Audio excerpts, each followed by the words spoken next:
Se você não sabe nada de inglês e está chegando aqui para essa correção da prova da UFO, querendo aprender alguma coisa, você pode se frustrar um pouquinho. Por quê? Porque essa prova ela é muito longa, ela é muito extensa em comparação com os outros vestibulares, então não tem como eu fazer aqui nesse vídeo do YouTube que eu estou fazendo da correção, fazer uma leitura detalhada de todo o texto. Eu vou fazer uma leitura por cima, uma leitura superficial, uma leitura geral. E talvez fazendo a leitura geral você pode perder muitas coisas porque acredita que não tem vocabulário. Se você está nessa condição, a minha orientação para você é que assista os outros vídeos que eu tenho aqui no canal, que assista os aulões gratuitos que eu divulgo por aqui como lives. E ali eu faço uma leitura mais acompanhada, uma leitura mais detalhada e te dou orientações e dicas para você que está começando agora do zero para aprender inglês. Você que já está aqui, que já é meu aluno, que vem aqui para buscar um acalanto no seu coração para aquela questão que você errou, você já sabe como é que funciona, você já sabe como é que é. Só vou soltar a vinheta, dar o play e vem aí para 1 hora de resolução de prova da UFO. Te vejo lá do outro lado. Até mais.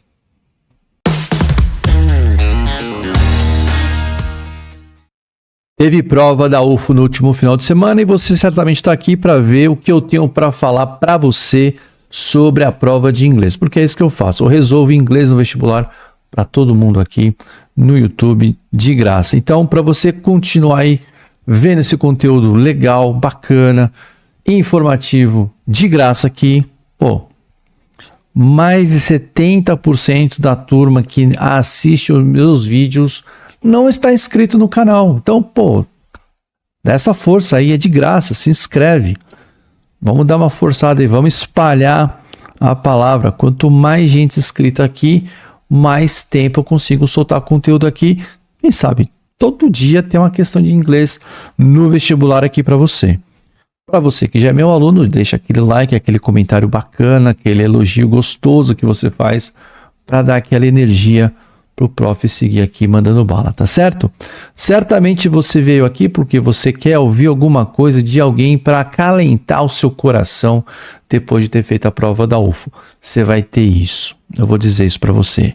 A prova da UFO estava muito chata de fazer. Não é uma prova difícil. Se você teve dificuldade para fazer a prova, tá mais do que na hora de você vir aqui estudar comigo, entrar aqui no meu curso e aprender como é que você vai fazer a leitura dos textos em inglês, tá certo? Não é uma prova difícil, não é, mas é uma prova chata de fazer. Qual que é a diferença de difícil para chata? Uma prova difícil é aquela que tem coisas que você precisa realmente dominar muito bem os conteúdos para poder chegar numa resposta, e algumas perguntas estão ali não no texto. As perguntas que você vai ter que responder, você tem que articular conhecimentos que você trouxe previamente. E isso é muito difícil de fazer. A prova da UFO não faz isso. A prova da UFO pede que você tenha, sim, um bom vocabulário. Se você tem que fazer alguma coisa para o inglês no vestibular, é construir um bom vocabulário para aí sim poder fazer uma leitura. Só que você precisa aprender a ler os textos. E aprender a ler os textos é diferente de traduzir. Quer saber essa diferença? Fala aqui com os meus alunos, eles vão comentar aqui, manda uma mensagem para eles. Vai lá no meu Instagram, vem quem me segue, me acompanhe no Instagram, veja quem faz as minhas aulas ao vivo, eles vão falar para você como é aprender a ler sem traduzir, tá certo? A prova é longa, a prova é exigente, a prova demandou muito tempo e energia, então não vou colocar a vinheta, já vamos aqui. E vou tentar fazer às 8. Vamos ver se eu não canso no meio do caminho, porque foram 8 questões densas, tá? Densas. A UFO tem uma característica que é para cada questão um texto. Até aí tudo bem, porque o Enem faz a mesma coisa, a Unicamp, que eu tô de pod da Unicamp, mas enfim, faz a mesma coisa, só que com uma diferença. Os textos do Enem e da Unicamp são menores daqueles apresentados pela UFO. Os textos da UFO têm em média 3, 4 parágrafos para uma questão só. Isso em si já é um problema. E o pior, que eu falo assim para os meus alunos que vão fazer essa prova, cuidado, não corra. Na UFO, quem corre tropeça. Não adianta querer correr com texto e tentar resolver. Não dá. O máximo que dá para você fazer é fazer um skimming. Se você não sabe o que é um skimming, tá lá na minha plataforma, tá no meu curso, mas eu vou explicar aqui para você em linhas gerais. É basicamente você fazer uma leitura superficial do texto, tentar tirar dali as ideias principais, ver ali as palavras que são utilizadas e a partir dessa leitura superficial, aí sim você consegue fazer uma próxima leitura mais aprofundada. Costuma dar certo algumas vezes. Os meus alunos, quando eu falo com eles preferem fazer uma leitura pesada primeiro mesmo, sem problema nenhum, e aí já encaram as alternativas cancelando a certa e a errada. Mas eu tive relatos deles que tiveram um excelente desempenho, inclusive parabéns a todos vocês, meus alunos, que fizeram parte do meu curso de intensivão. Todo mundo falando que acertou 7 ou 8. Tem gente que acertou, errou só uma. Teve muita gente também que gabaritou a prova. Parabéns a vocês, tá? O mérito é de vocês. Mesmo esses alunos que tiveram esse excelente desempenho, eles relataram que tiveram que voltar no texto algumas vezes, tá? Então, vou começar aqui com você, mas vou dar um panorama. Você vai fazer uma prova da UFO? Você precisa ler o texto com atenção, tá? Dominar a leitura do texto, para você daí sim poder confrontar com a questão. Muitas vezes, você que lê o texto com atenção, quando vai para a questão já sabe a resposta. Já achou ali no texto onde está aquilo que ele falou. E aí você vai para a alternativa, você vai fazer um falso verdadeiro. Eventualmente, algumas palavras ali, uma ou outra palavra vai trazer uma certa tensão. Aí você volta no texto e confere. Não tem outra maneira de fazer essa prova, tá? A não ser que você já esteja bem tranquilo e possa fazer lá esse skimming que eu falei. Fez o skimming, olhou a questão, volta, faz o scanning e acerta. Vou mostrar para vocês como é que a gente faz isso, tá bom? Dito isso, vamos lá. A prova está aqui. Eu vou precisar colocar o meu óculos para enxergar. Então, está aqui um texto falando sobre o Cupido. Então, você faz uma leitura aqui, ó. O Cupido está na mitologia romana. O Cupido é um filho da deusa do amor Vênus com Mercúrio, e da união do deus mensageiro com a deusa do amor, você tem aquele deus que faz o quê? Transmite, faz a transmissão do amor. Bonitinha a mitologia, né?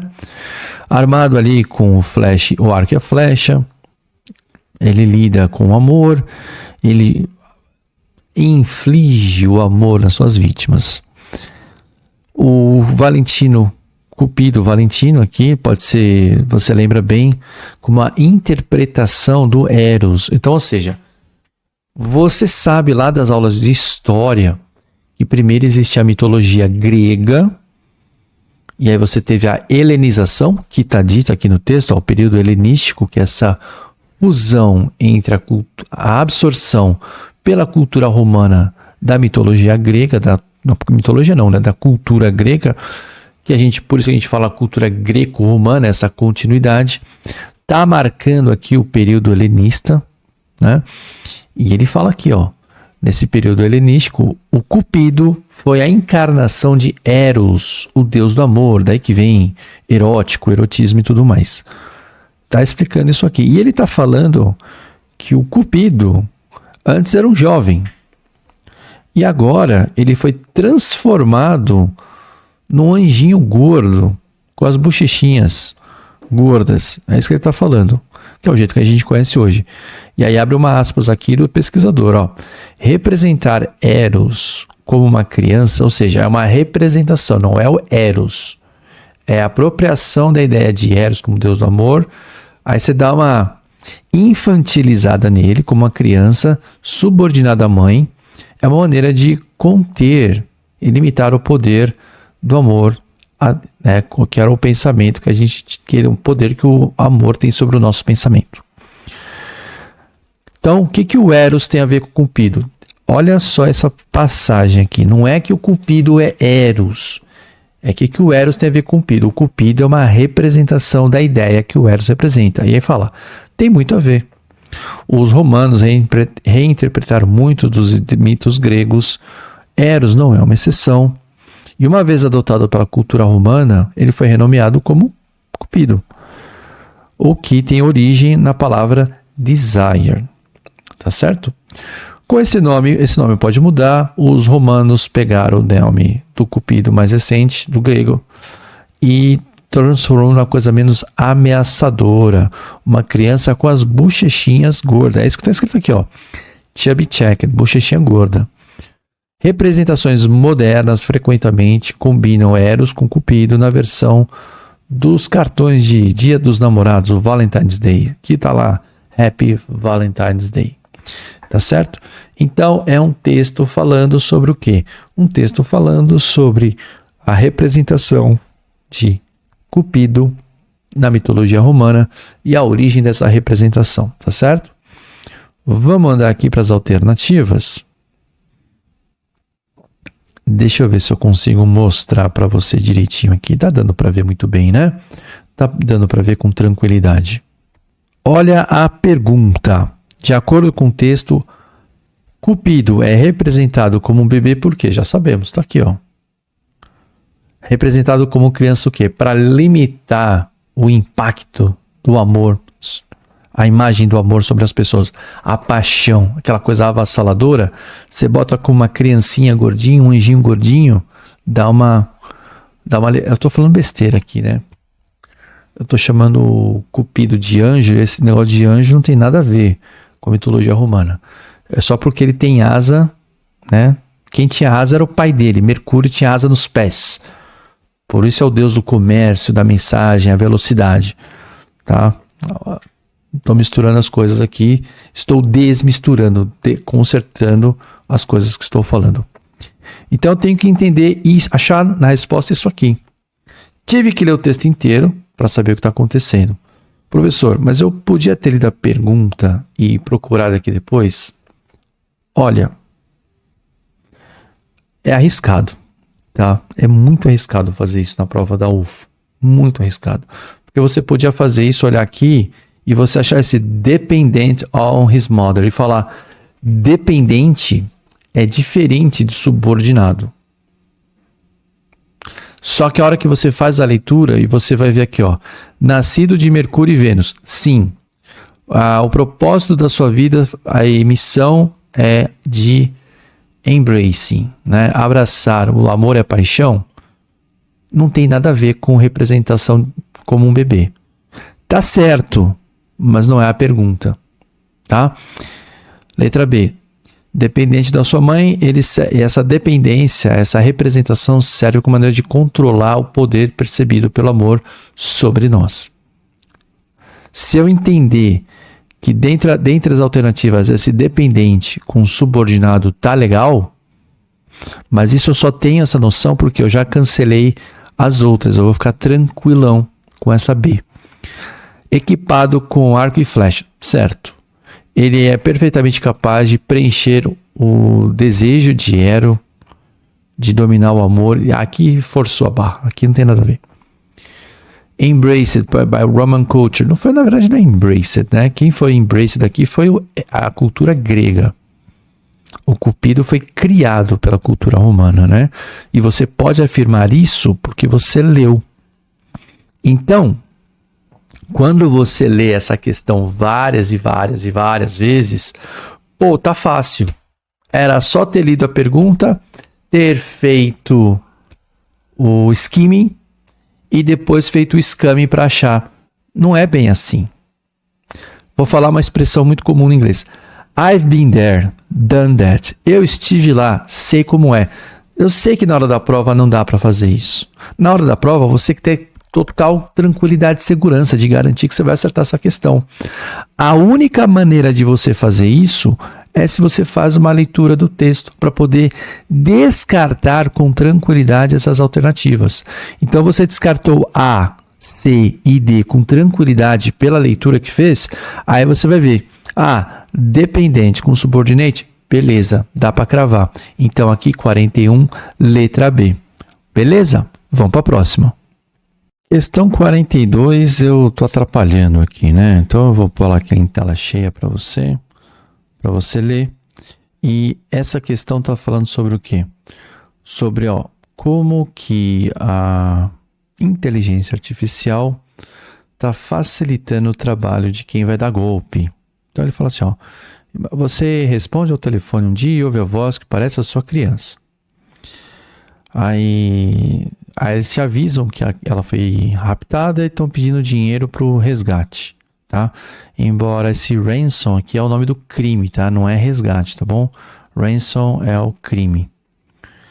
Você se embanana todo para ajudar, para resolver, até perceber que a voz do outro lado da linha não é da sua criança, mas ao invés disso é parte de um esquema terrivelmente sofisticado que os golpistas, né, vamos chamar o esquema aqui, esses caras estão aí há muito tempo, mas com a inteligência artificial eles estão cada vez mais convincentes. Cuidado aqui, tá? Já posso entrar aqui? Posso. Olha só. Então assim, já tinha golpista há muito tempo. A inteligência artificial é só uma ferramenta que pegaram para usar. O que acontece aqui,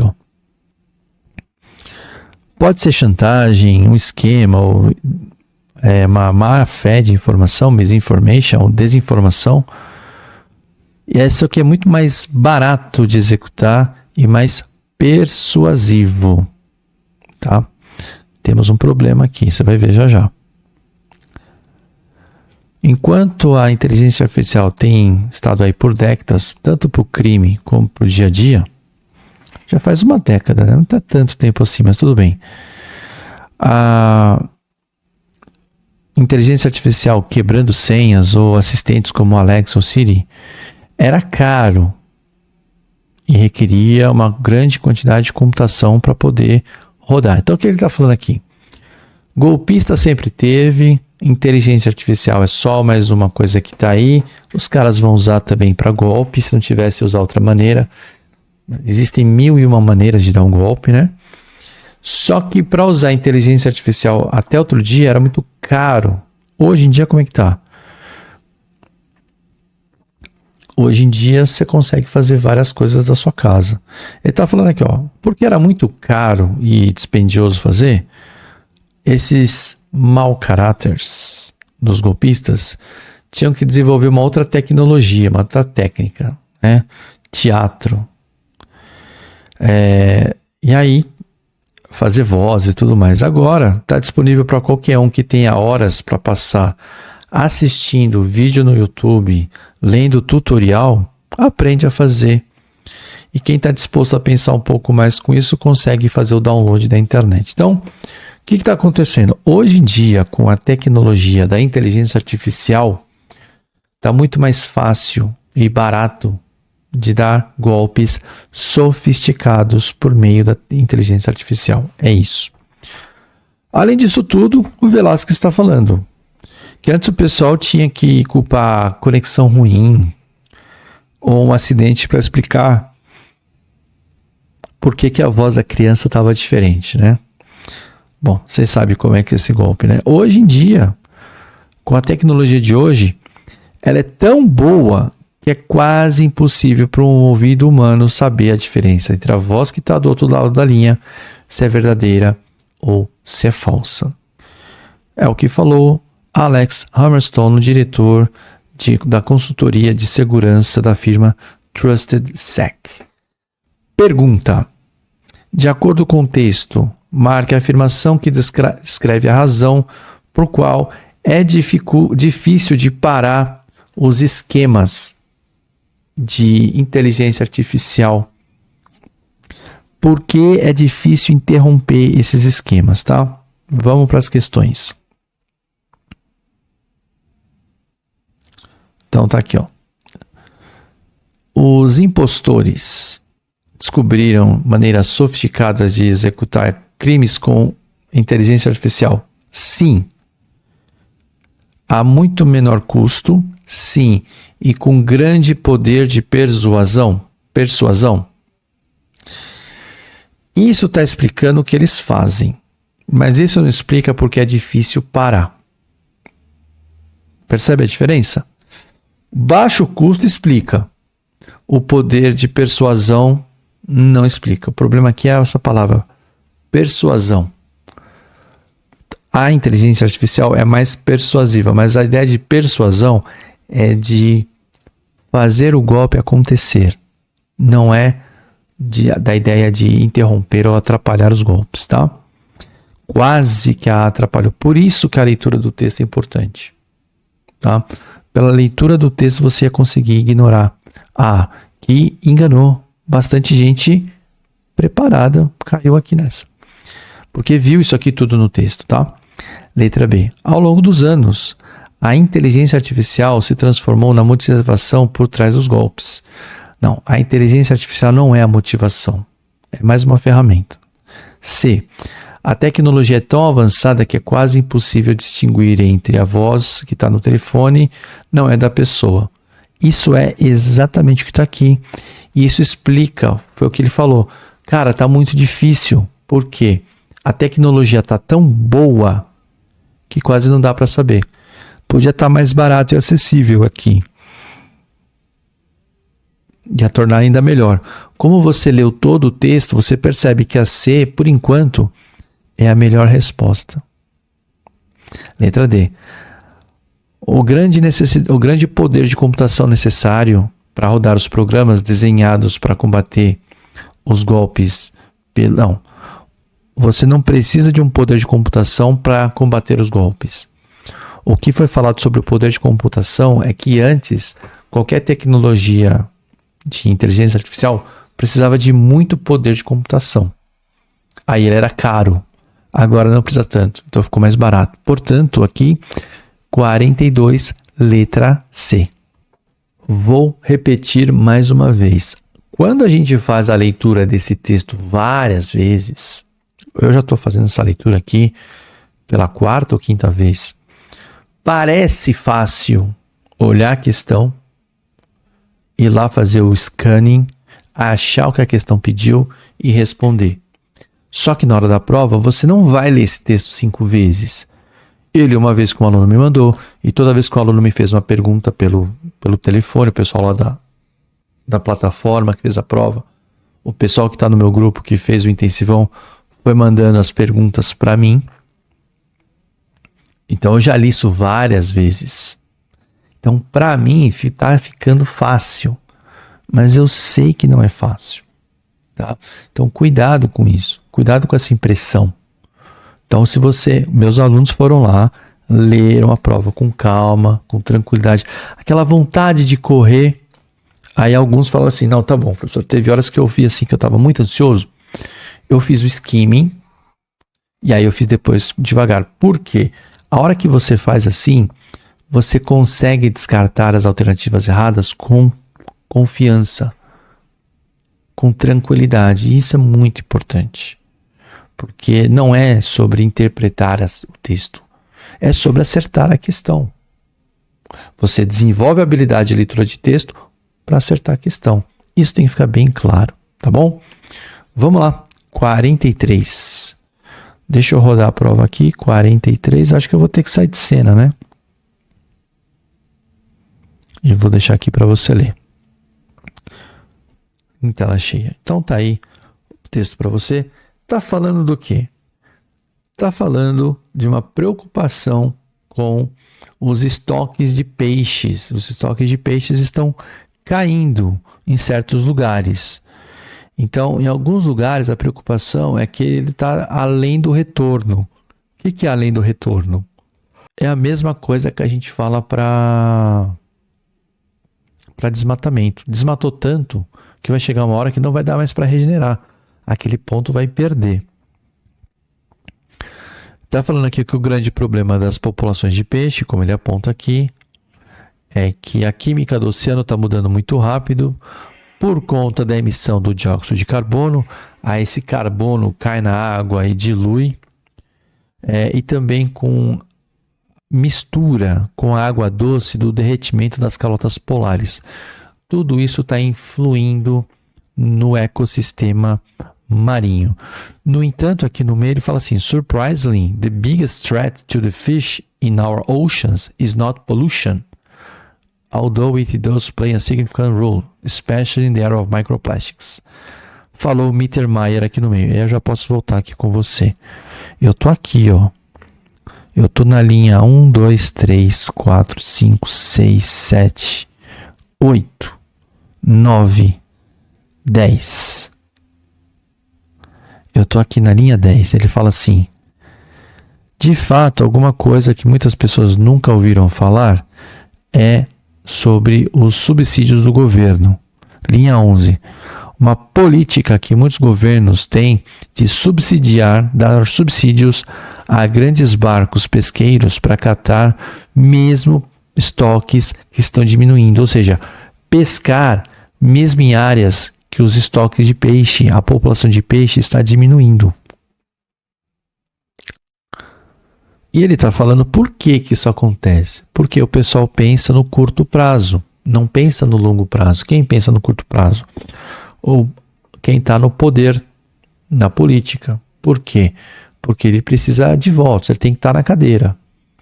Então ele pensa no curto prazo, as pessoas precisam de resultado no curto prazo. Qual que é o resultado de curto prazo? Pesca, subsídio e manter o emprego e a renda.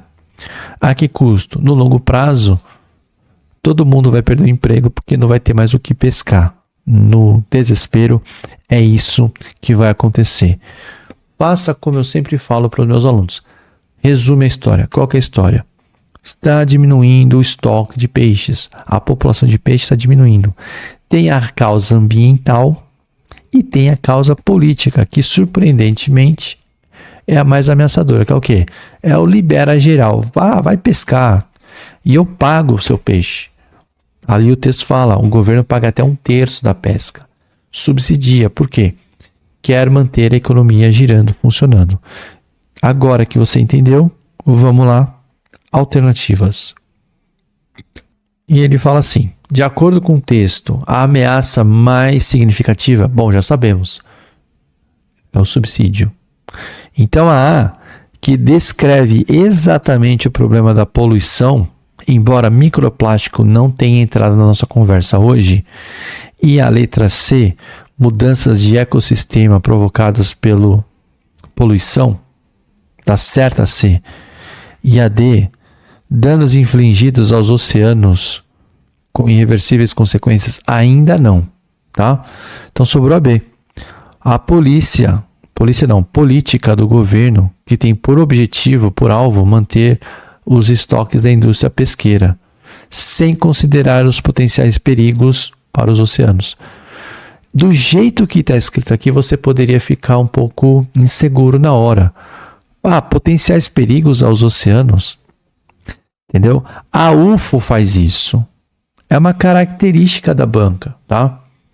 Então, para você não cair nesses truques de palavras, como aconteceu no anterior, qual que é a ideia certa? Essa aqui, ó.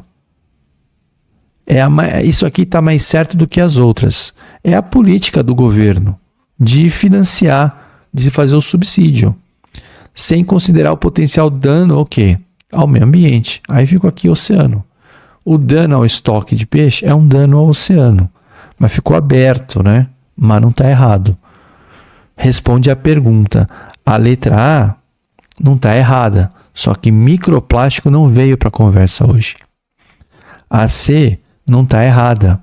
Mas isso aqui não é a ameaça mais significativa. Portanto, a B, que tem só isso aqui, que não está errado, mas está aberto, é a resposta correta.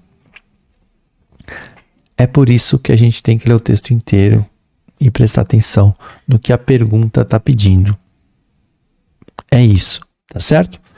Vamos para 44. Nossa, 44 é muito chata. Essa aqui foi chata, tá? Olha ela aí. Besouro brigando com a formiga. Normalmente os besouros, né, atropelam as formigas, mas aqui ela está sendo atropelada. Será que eu consigo ler com você esse texto aqui? Se eu descer um pouquinho só, acho que eu consigo, né? National Geographic.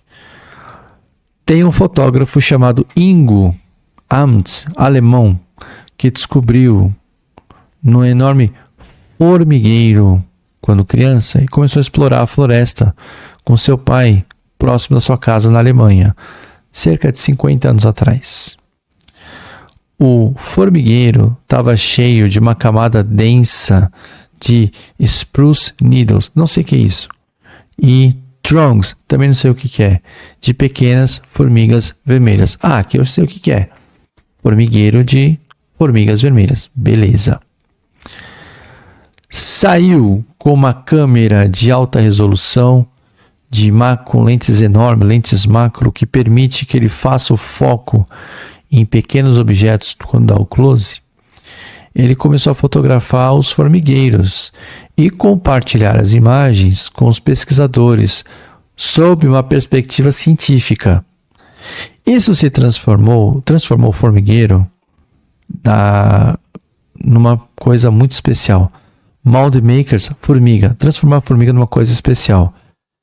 Eram formigas vermelhas da madeira, classificadas cientificamente como um grupo dentro do gênero Formica, um dos menores das tão chamadas espécies que são principais, tá? Keystone principais.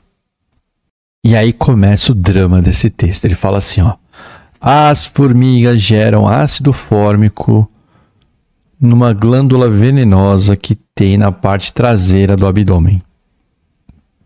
Conforme elas constroem o seu ninho, os insetos vão se juntam resina da árvore, que foi demonstrada possuir propriedades antimicrobiais, e jogam um spray nisso com o seu ácido, né?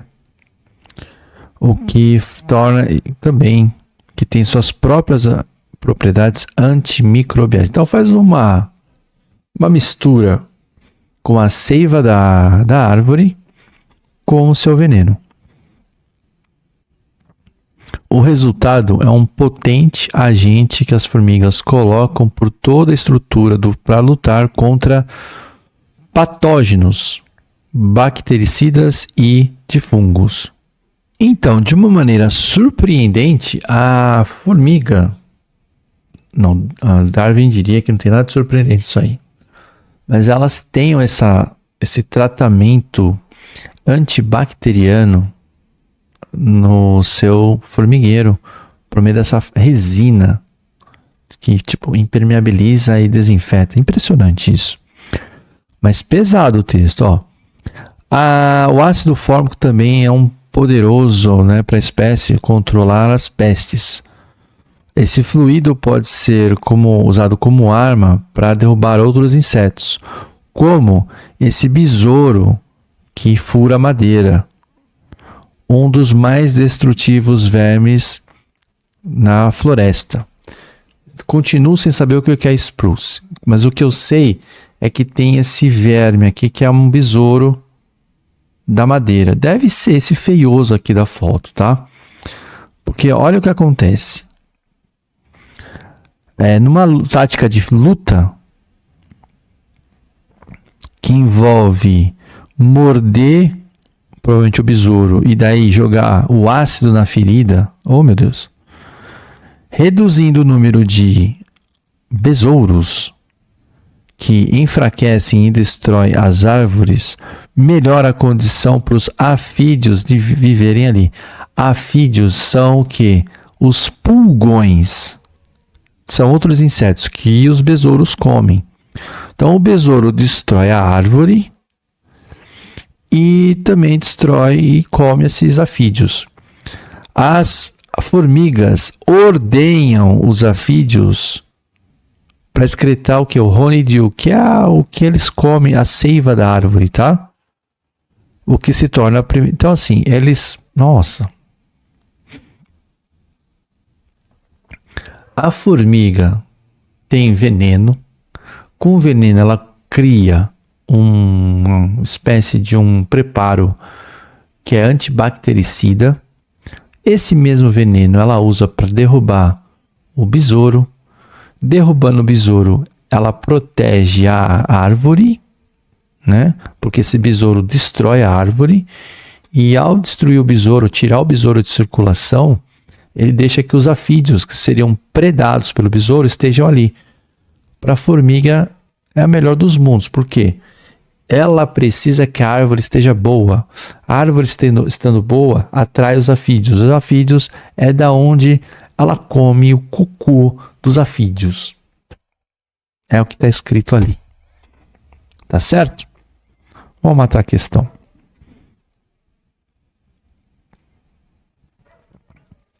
Letra A. As formigas no meio ambiente, elas se juntam aos besouros para produzir propriedades antimicrobiais? Não. O que faz produzir as propriedades antimicrobiais é a mistura do ácido fórmico com aquela seiva de planta que eles descobriram que tem essas propriedades. E aí fica potente. Não é a A. Letra B.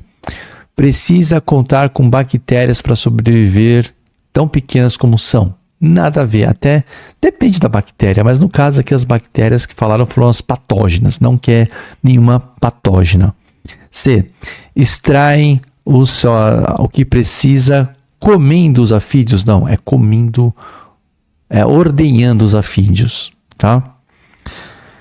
Letra D. Ajuda a manter as florestas lutando contra o beetle, o wood-boring beetle. É isso aí.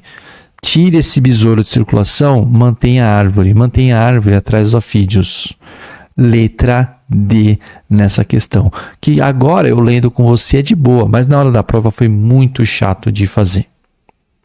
E só um adendo, né? Depois eu fui procurar, porque eu não sabia, tá? Quem que é o wood-boring beetle? É o caruncho. O caruncho é um tipo de besouro que realmente é uma praga para madeira, para árvore, né? Então a formiga ajuda a afastar o caruncho. Ele afasta uma praga, mas o pulgão também é uma praga, tá? Aí vem o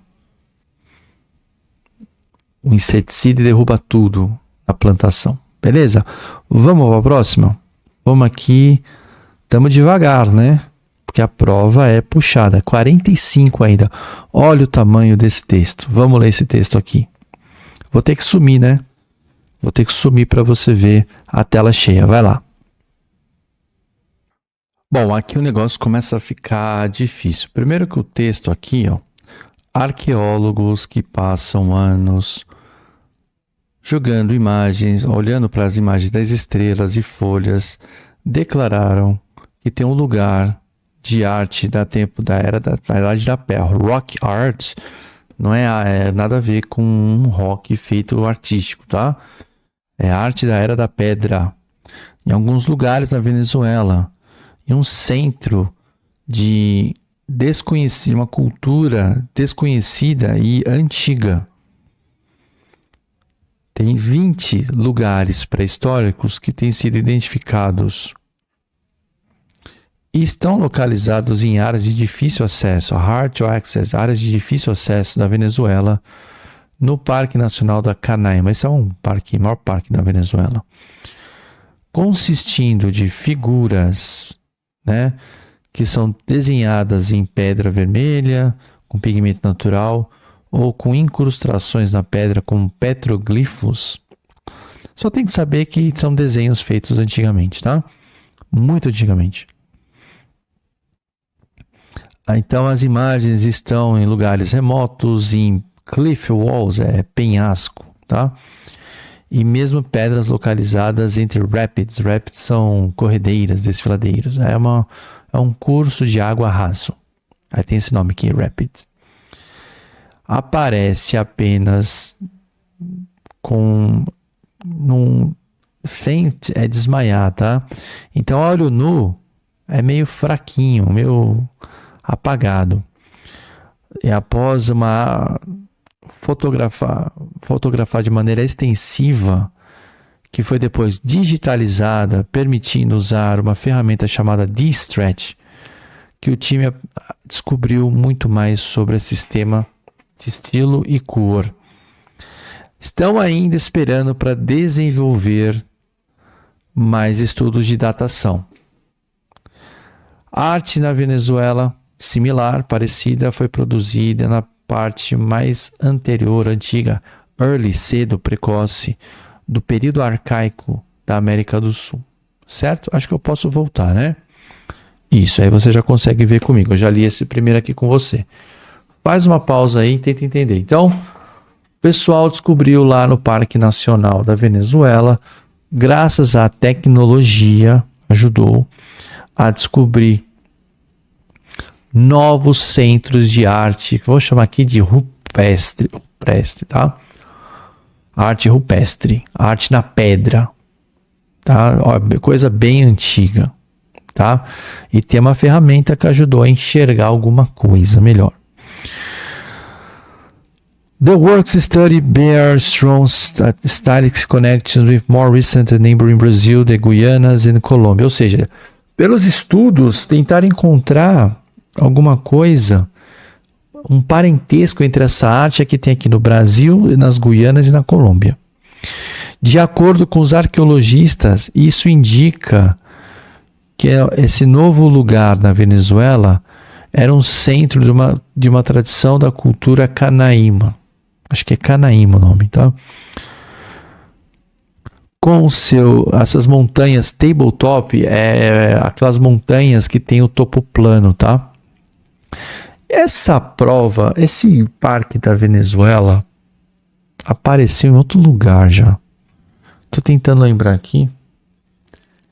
E eu acho que foi numa prova da VUNESP. Falaram sobre isso aqui já. Eu lembro de ter visto isso. Eu devia ter olhado isso antes, né? Eu já corrigi uma prova falando desse... Eu conheço esse parque por causa de uma prova que eu já corrigi. Mas eu acho que a prova era em espanhol. Posso estar confundindo. Então essas montanhas sobem milhares de pés acima das selvas e savanas. O Parque Nacional de Canaíma é um terreno difícil, desafiador, difícil de entrar. Por sorte, ferramentas inovadoras, tais como sensor de presença e tecnologia de virtual reality, realidade virtual, puderam transportar os pesquisadores para a paisagem e levá-los a descobrir novos lugares.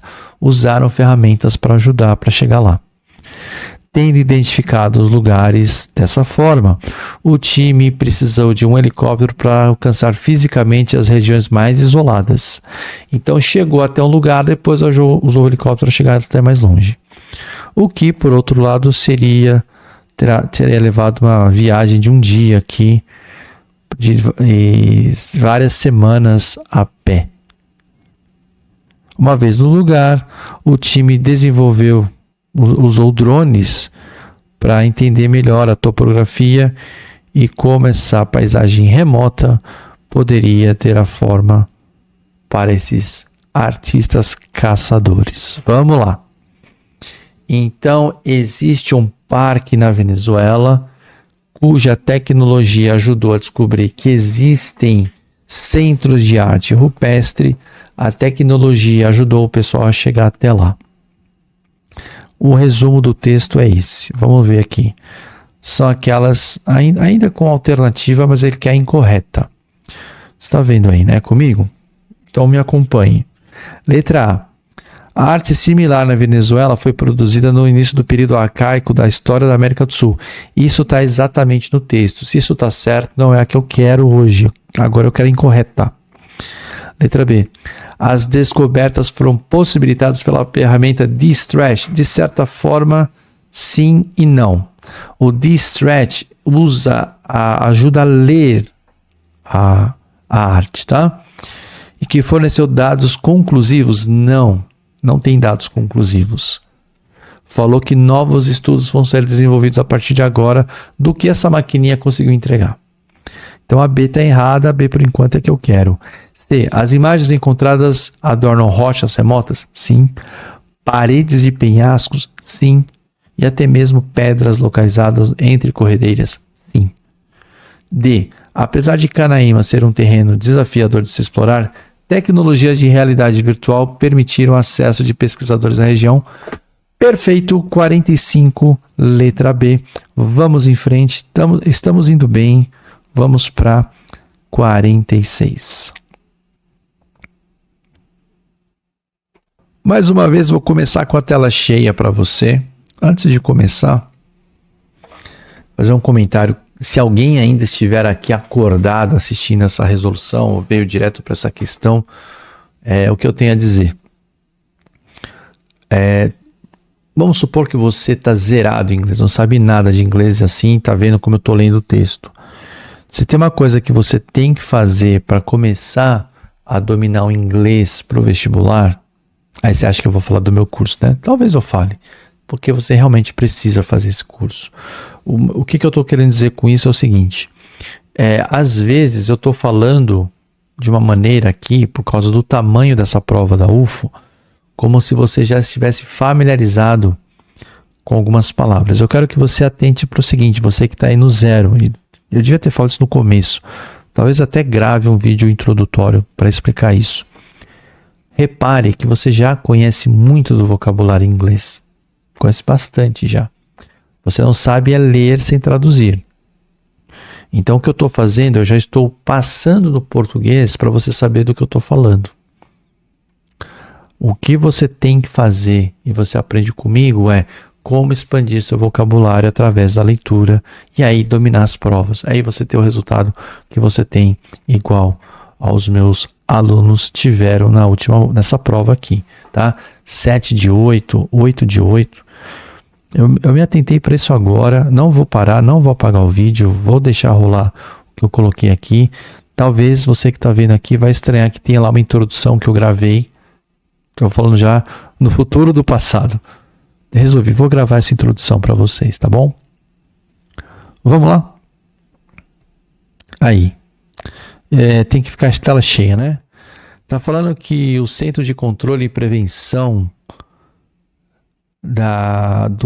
das condições atmosféricas e dos oceanos é um serviço de meteorologia lá dos Estados Unidos, tá? Lançou um novo site em abril para prever quando as pessoas estão especialmente em risco. Esses caras estão conversando aqui com a Defesa Civil em São Paulo. Depois que o mundo desabou aqui, tem um alerta, fique em casa, cuidado, né? Esse negócio do alerta, estou falando uma coisa muito particular aqui de São Paulo, a gente recebe no celular agora um aviso da Defesa Civil, tá? Que bacana, né? Mas já virou piada, porque não é um aviso que vai... Ninguém tá na rua antes de chegar em casa por causa de um desastre porque quer, né? Vocês devem ter visto, quem não é de São Paulo deve ter visto umas cenas horrorosas de o acesso do metrô virar um rio. Aconteceu de verdade isso. Então esses avisos são para evitar que as pessoas saiam de casa ou se estejam nesses lugares em momentos vai acontecer uma desgraça. Tudo isso que eu estou falando não é uma digressão, vai te ajudar a entender o texto, tá?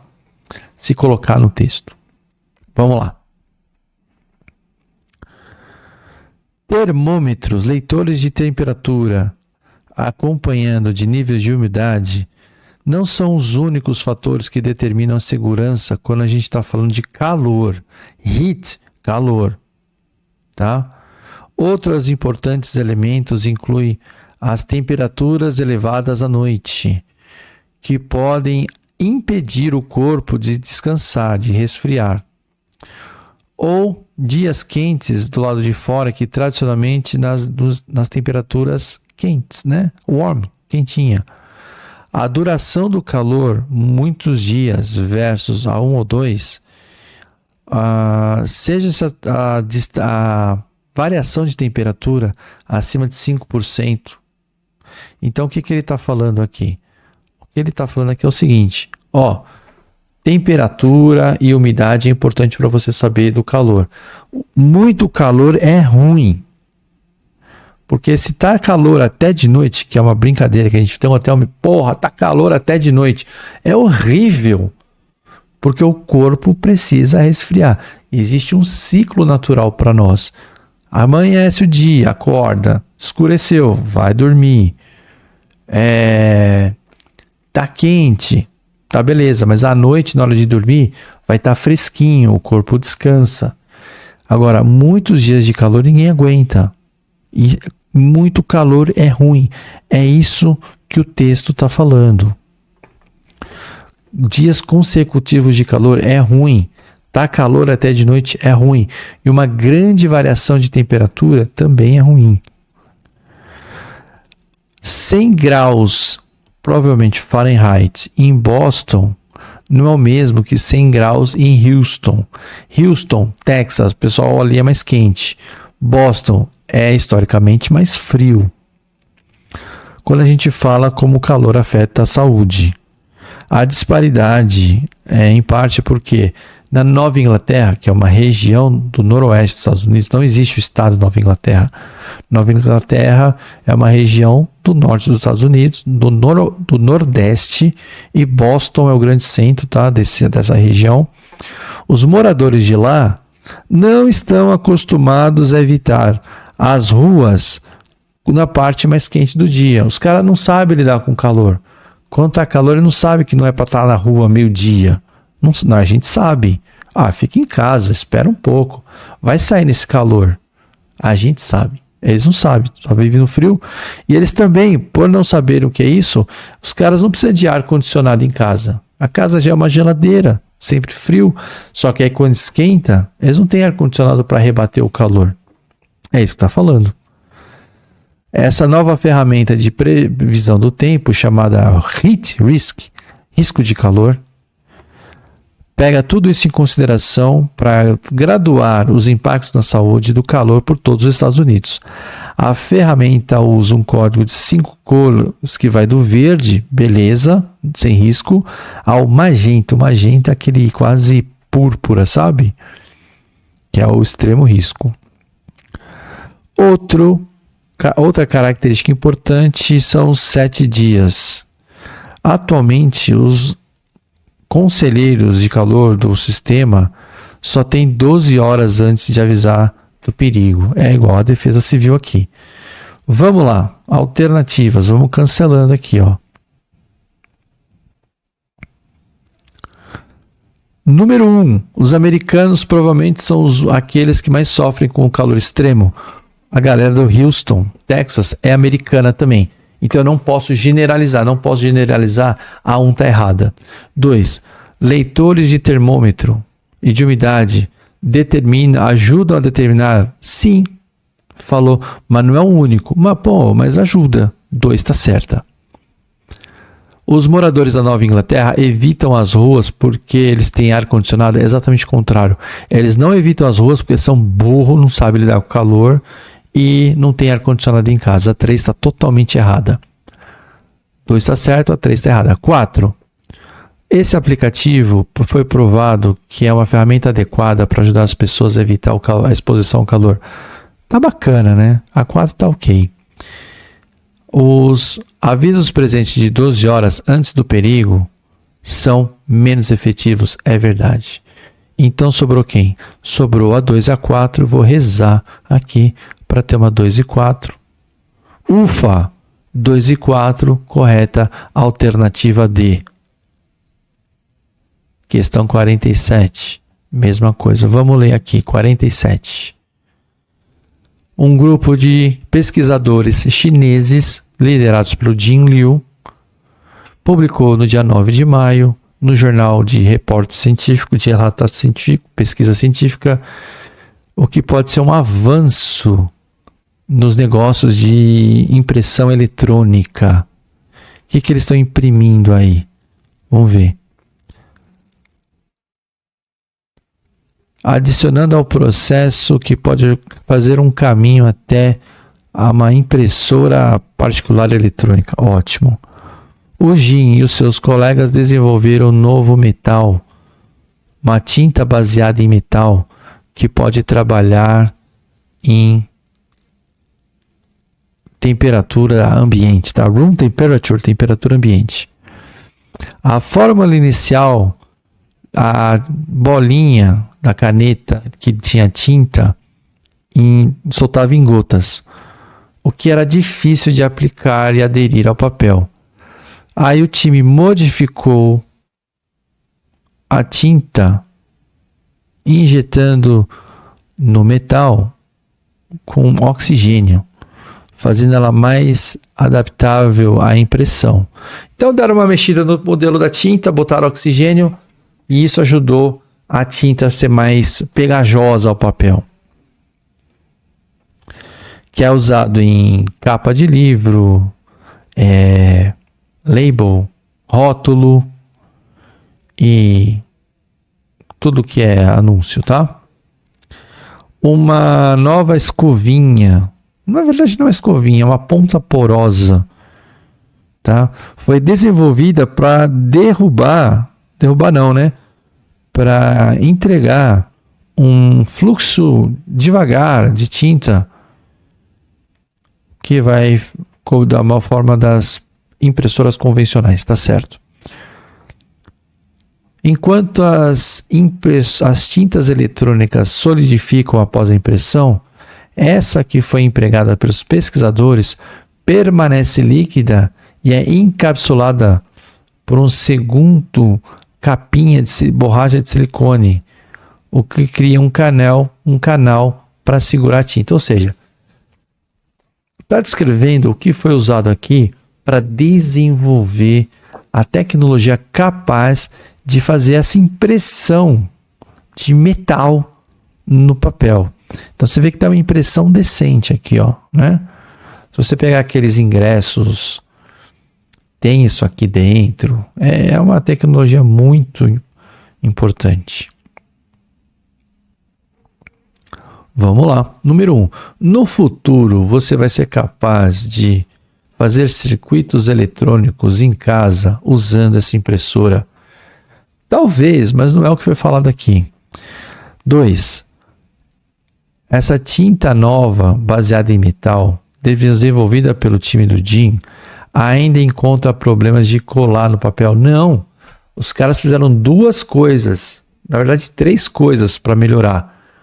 Primeiro, fizeram uma fórmula com oxigênio para diluir melhor o metal. Segundo, desenvolver uma escovinha, na verdade é uma ponta porosa para imprimir. Terceiro, botaram uma capinha de silicone para fazer o metal escorrer por ali. Então a 2 está errada. 3, a escovinha desenvolvida foi desenhada para entregar a quantidade certa de tinta para imprimir. Eu vou considerar essa aqui, vai. Vou considerar essa 3 aqui. Que não é só a capa de livro, né? Mas enfim, vou considerar 3. 4. Criar um canal para segurar a tinta foi feito possível pela capinha de silicone. Com certeza a 4 está certa. Com certeza a 4 está certa. Então a 1, que é pura especulação, vai estar certa, né? Ela não está correta com o texto, mas é uma especulação. No futuro, será capaz de fazer isso? Vamos ver se eu acho aqui essa especulação no texto, vai. Às vezes eu estou falando um negócio aqui, já estou cansado. Eu estou corrigindo a prova, estou cansado. Imagina quem fez. Tá aqui, ó. Could be a left forwards. Vou considerar isso aqui como o que ele quis dizer, tá? Beleza? Questão 48. Não dá. Vou ter que sumir de cena aqui para você. Taxas de casamento na China estão mais baixas desde que começaram a fazer os registros em 86. Com o custo de vida forçando, pushback, impedindo, jogando para trás contra os tradicionais papéis como um tradicional gender role contributing factors, ou seja, a crise econômica está atrapalhando o pessoal de casar. Casamento na China caiu 20%, o meu recorde mais baixo em 2024, com os jovens resistindo aos esforços do governo de convencê-los a se settle down, se aquietar, se juntar e ter mais bebês. Então o governo está querendo incentivar, mas a galera fala, o seu incentivo não compensa.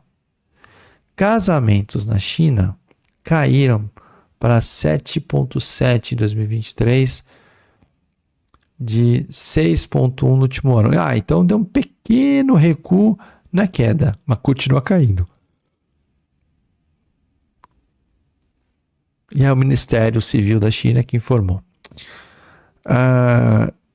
Esse dado é menos da metade do número registrado em 2013, que é o ponto mais baixo desde que começou em 86. 2013 foi o pior ano. O dado também apresenta que 2,6 milhões de casais se divorciaram em 2024, subindo a taxa de divórcio a 1,1. O salto agudo nos casamentos, que aumentou um pouquinho quando as pessoas foram pegas casadas em 2023. O pessoal tá falando o quê? O pessoal tinha acabado de casar, pandemia. Nossa, deve ter sido uma coisa muito louca, né? Acabou de casar, pandemia. Para quem é recém-casado é uma maravilha. Tá aqui, ó. Tem também uma especulação que as pessoas estão evitando se casar em 2024 porque é um ano suspeito. É um ano da viúva no calendário lunar chinês. Eita, nós. Já temos 2 motivos: grana e o calendário chinês. Mas a tendência maior permanece sendo... Qual que é a tendência maior? Está caindo o número de casamentos. Teimosamente resistindo à regra do Partido Comunista Chinês de forçar uma reversão do declínio demográfico. Olha que louco. Quando eu estava na escola, 30 anos atrás, 35 anos atrás, a gente falava desses problemas na China. E quando eu estava na escola, nos anos 80, era moda falar da política chinesa de redução de filhos para controlar. Olha o governo aqui agora ao contrário. Teve que pedir para maneirar lá atrás, agora está pedindo para retomar a natalidade. O governo não sabe o que quer, né? Claro que sabe. Quer controlar. Controlar se vai ter mais, quer prever a população. Não é que a pessoa não quer se casar, mas que eles não conseguem pagar, não dão conta de se manter casado. Repetindo a informação que foi visto aqui, ó, tá? Não estão dando conta de pagar. Foi o que falou aqui o rapaz na plataforma e tudo mais, tarará, tarará. O país... A China é o país com a segunda maior população. A Índia passou a China, né? E agora, por décadas, enfrentou uma restrição aos nascimentos, incluindo a política de um filho único, né? Mas agora, a China enfrenta um decréscimo e uma população envelhecida, o que ameaça a economia, o futuro econômico da nação. E o governo autoritário quer que as pessoas tenham mais crianças. Vamos fazer o recap. Vamos então resolver as questões aqui, ó. Já queda na taxa de casamento foi verificada em 2023? Não. Dados devido ao efeito da pandemia? Não. Vem caindo. 23 deu uma leve rebatida. Está errada. B. Uma pequena recuperação nas taxas de casamento ocorreu em 24? Em 23. Com incentivos governamentais? Não. Na verdade, caiu menos, mas continuou caindo. Diferentemente das taxas de casamento, as taxas de divórcios apresentaram declínio, não, aumentou. É o contrário. Sobrou a D. A queda nos índices de casamento na China está associada às dificuldades financeiras enfrentadas pelos jovens. É isso aí. E nós terminamos assim essa correção da UFA. Eu que só fiz a correção estou cansado, estou exausto. 1h03 aqui falando com vocês. Imagina quem fez a prova para valer. Tá certo? Se você está enfrentando dificuldade para ler o texto, é porque você não sabe que dá para você entender as palavras que estão ali que eu falei. Já dá para você entender. Então, se você quiser aprender a ler esses textos e entender para gabaritar a prova, venha para o meu curso, vou deixar a descrição ali no link. Por enquanto é isso. Até a próxima. Tchau, tchau.